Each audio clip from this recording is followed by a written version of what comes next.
Assalamu alaikum, my dear students. How are you all? I hope that all of you will be in good health. Take out your notebook. In previous work, we did question number 1. Today, we will do question number 2. But first of all, write down the date, classwork, day, plus mention the page number. Question is, which geography type do the following belong to? Like we had given 5 sentences, and we have to find out that this type of sentence belongs to which type of geography. As we have studied about 10 sub branches of geography, so we have to find out that each of the sentence is linked to which type of geography. For example, number 1 is, the jobs provided near cities are better than ones provided in village.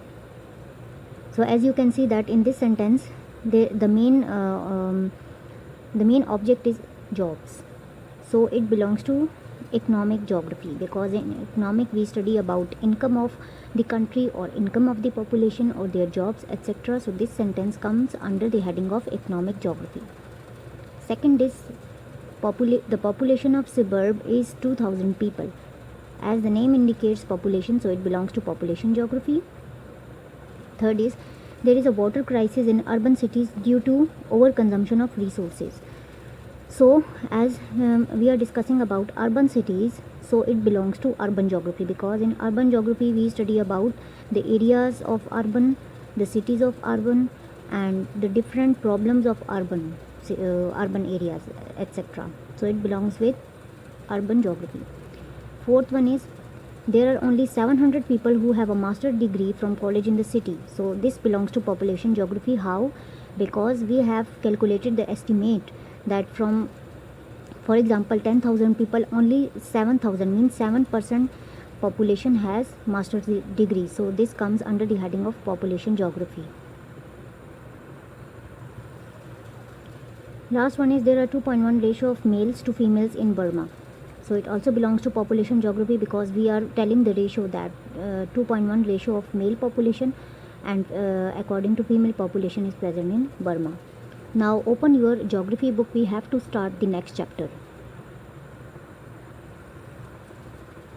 Okay, page number 13, and our next chapter is environmental geography. This sub branch is more modern one that relates to a scientific or systematic study of the environment and effects on it by the human actions which directly or indirectly affect it. It means that today we will start the new chapter, environmental geography, in which we study about our environment. What is environment? In which we live. In which we live, this type of area or this type of place is called as our environment. So we will study about that, how human activities has affected the environment and what is the effect in turn of environment on human. So as we can understand, this study is important because we have made huge technological progress, means we have made great technologies or big technologies, but in this process have made few things which might be dangerous for the environment. Like what type of things we have done which are dangerous for our environment or which has created so many problems for our natural environment. We will study such type of things or discuss such things under the heading of environmental geography. This analysis of our actions. Analysis means like if we have detailed examination. We have done detailed examination. Analysis means detailed examination. So this detailed examination of our actions and their effects on the environment requires that we study diverse subjects. Diverse means great variety, means different type of subjects like sciences, commerce, economics and social sciences, that what is happening in our environment and due to which type of actions our environment is getting reduced or our environment is getting problematic due to our activities.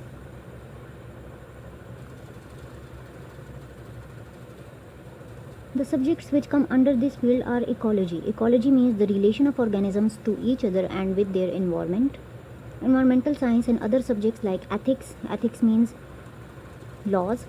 Geography, policy, politics, law, economics, philosophy, environmental sociology, environmental justice, planning, pollution, climate change, natural resource management, etc. All of these things come under the heading of environmental geography.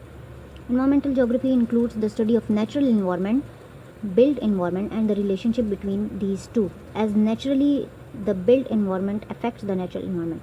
Now we will study two types of environment. One is natural, other is built.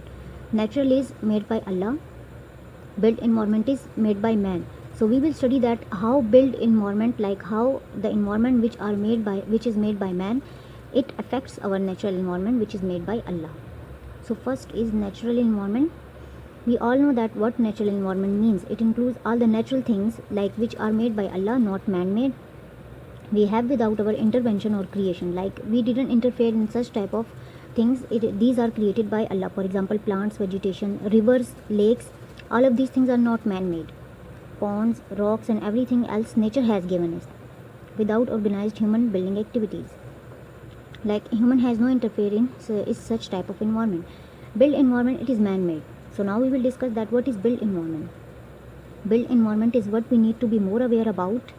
The term built environment refers to man-made surroundings that provide the setting for human activity, ranging from building and parks. For example, these building and parks are made by man. Green spaces, cities, which also include their supporting structures like pipelines, electricity towers, mobile phone towers,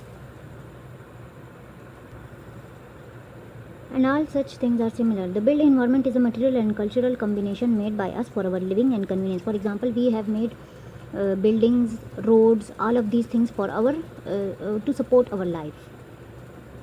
It is a space in which we live, work, enjoy in our daily lives. Like we have built an environment for us. So what is the relationship between natural environment and built environment? The interaction of these two environments, that is for importance, since man-made things can sometimes negatively affect the natural things and system.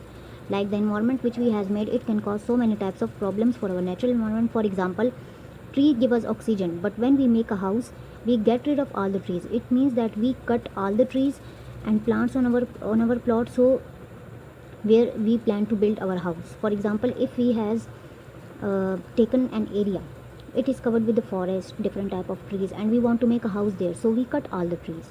Like we have cutted all the trees, which is not good, because trees give us oxygen and they are very useful for us. So if we have cutted the trees, so it means that we had cutted the natural environment. Like we had cutted the natural environment to build our own environment.